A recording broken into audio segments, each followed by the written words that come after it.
Sobrang maulan nga ngayon dito sa India and laking pasasalamat nga ni Sonal Masi sa atin dahil nga ngayon ay hindi na nga niya kailangan mag-alsabalutan kapag tumataas nga yung tubig doon sa lugar nila. Sa video nga na ito ay papakita ko sa inyo mga kaganapan sa araw na ito. Sobrang lakas nga ng ulan kahapon dito sa lugar namin. Kaya naman ay naabutan ko si Sonal Masi at si Mala Masi dito na pinag-uusapan ngayon. Alam kasi ni Mala Masi na sa lugar nga ni na Sonal Masi ay bumabaha kaya naman ay kinakamusta niya ito. Kung matagal na nga kayo nanonood sa mga vlogs namin ay siguro alam nyo na isang beses ay nag-alsabalutan nga si na Sonal Masi at na-wash out nga lahat ng mga gamit nila. Tapos ay pinalipat nga sila ng gobyerno sa ibang mataas na lugar para nga ay maging safe sila doon. This time nga daw ay masarap nga daw ang tulog ni Sonal Masi at wala siyang problema dahil nga pinagawa natin yung bahay niya.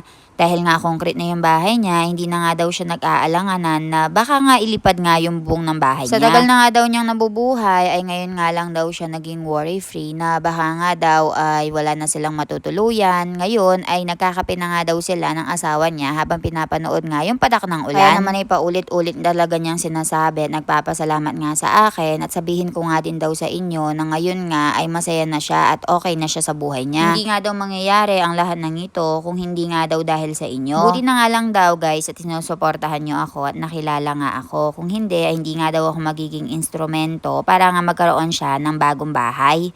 Naglolokohan nga din kami dito, nakakain nga ako sa bahay nila. Pero ang sabi niya, hindi ko nga daw makakain yung pagkain na niluluto niya dahil sobrang anghang daw. Pagkatapos nga ng pag-alis ni Sonal Masi ay bigla na namang bumuhos ang napakalakas na ulan. Kaya naman ay nagyaya talaga yung mother-in-law ko na pumunta nga daw kami doon sa may ilog at tignan nga namin kung nag-overflow na. Sumama nga din yung binan kong lalaki guys dahil wala naman daw siyang gagawin. At pagkarating nga namin dito guys ay sobrang dami nga ding tao na pare-pareho nga yung trip. Expected na nga ng mga pulis guys na dadagsa nga yung mga tao na gustong tumingin sa ilog kaya naman ay naglagay sila ng barricade para nga ay walang madisgrasya. Kaya naman ay umikot na lang kami at pumunta na nga lang kami sa place na allowed nga kami mag-standby. And dito nga ay nakita namin ito and nag-enjoy talaga ang binan ko. Simple lang talaga yung kasiyahan niya guys na makakita nga lang ng ganito ay tuwang-tuwa na siya.